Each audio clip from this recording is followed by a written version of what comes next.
بسم الله الرحمن الرحيم.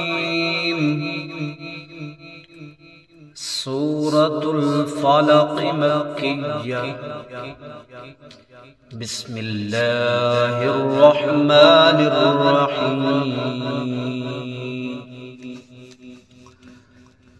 قل أعوذ برب الفلق من شر ما خلق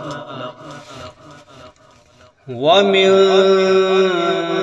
شر غاسق إذا وقب ومن شر النفاثات في العقد ومن شر حاسد